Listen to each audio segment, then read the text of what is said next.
Perceraian adalah hal yang tidak pernah diinginkan oleh siapapun dan dari kalangan manapun.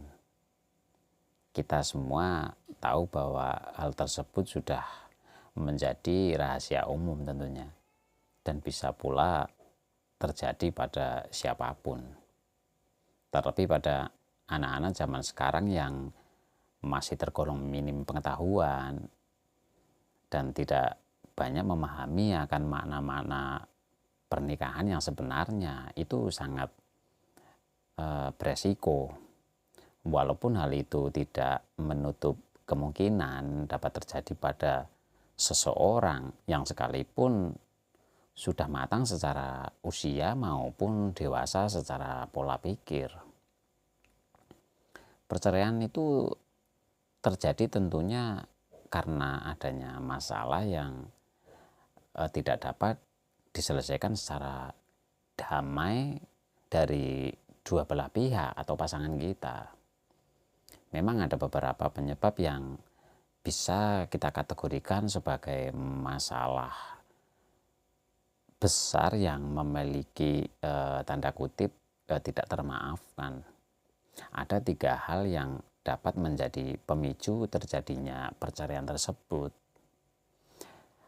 Yang pertama adalah masalah ekonomi. Mungkin ini bukan masalah yang begitu rawan yang bisa menjadi pemicu, tetapi di titik ini seseorang bisa sangat mudah menjadi berubah sikap. Keadaan hidup yang sulit sering kali menjadikan seseorang mudah marah dan menjadi sangat frustasi, yang akhirnya akan membawa seseorang pada masalah yang lebih serius dari yang awalnya ringan, berubah menjadi masalah yang lebih berat, dan mungkin itu akan berjalan secara terus-menerus.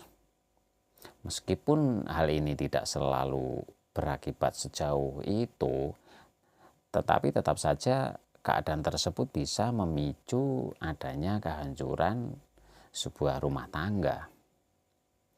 Meskipun hal ini memang masih jarang terjadi, tetapi bukan berarti itu tidak mungkin. Dan yang kedua, KDRT atau kekerasan dalam rumah tangga. Tentunya kita tahu tentang hal itu. Banyak orang yang mampu mempertahankan rumah tangganya meskipun perekonomiannya sulit. Tapi jika seseorang harus dihadapkan dengan masalah kekerasan fisik tentunya, terlebih jika hal itu terjadi secara terus-menerus, ini sudah bukan tidak mungkin 90% orang akan memilih berpisah dari pasangannya.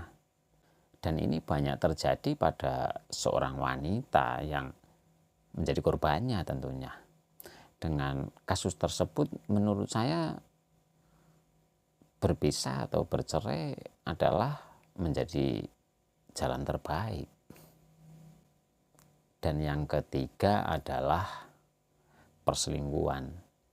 Ini menjadi alasan paling masuk akal setelah KDRT dan memiliki level yang sama antara KDRT dan perselingkuhan. Jika kita renungkan lebih dalam, ini adalah dua perilaku yang perbedaannya sesungguhnya sangat tipis. KDRT adalah bentuk kekerasan secara fisik tentunya, sedangkan perselingkuhan adalah kekerasan secara batin. Dua hal ini menjadi faktor utama penyebab perceraian itu terjadi. Tidak ada perbedaan yang signifikan atas keduanya, dan ini adalah perkara yang masuk akal, yang dapat kita kategorikan sebagai kasus yang tidak termaafkan. Maka dari itu kita harus bisa memahami betul apa niat dan tujuan kita dalam menjalin hubungan rumah tangga dan menghindari hal-hal semacam itu. perlunya kita belajar untuk saling menghargai dan menghormati satu sama lain. Itu akan menjauhkan kita dari hal-hal yang berpotensi akan membawa kita pada kehancuran.